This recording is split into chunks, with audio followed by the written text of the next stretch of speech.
هلا حبايبي، اليوم عندنا خطة حل المسألة همام ورياض وهشام. راح أحل هو منطيني أربعة، فراح أفهم بيها المعطيات والمطلوب.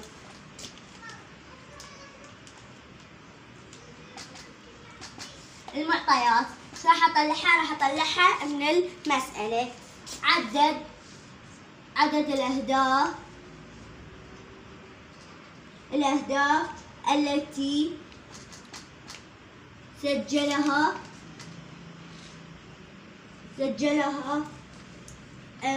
همام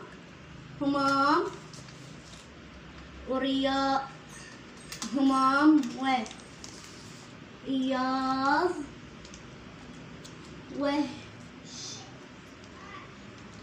وهشام. هاي المعطيات. بعد عندي المطلوب.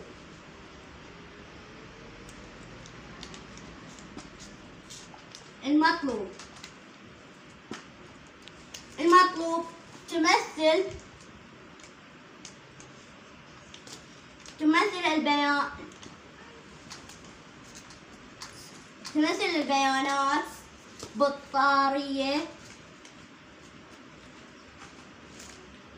البطاريق الأخرى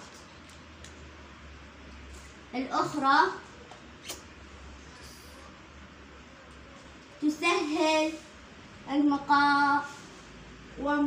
المقارنة بين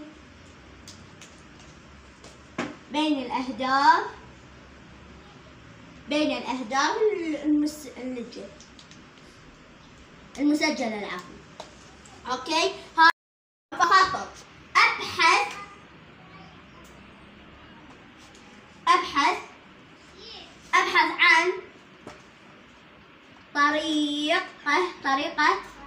عن طريقة تساعدني في حل المسألة. هسه عندي أحل. راح أمسح الأفهم وأخطط.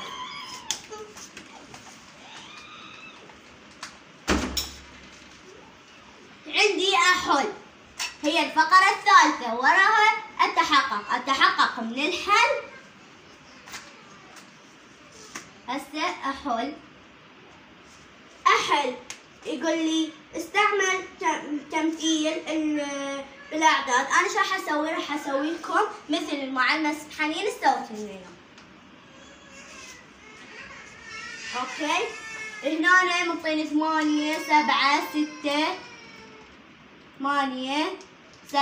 6 5 4 3 2. فالحل صحيح. وإن شاء الله اتهمتوا هشام ورياض خطة حل المسألة، وأحبكم كلش.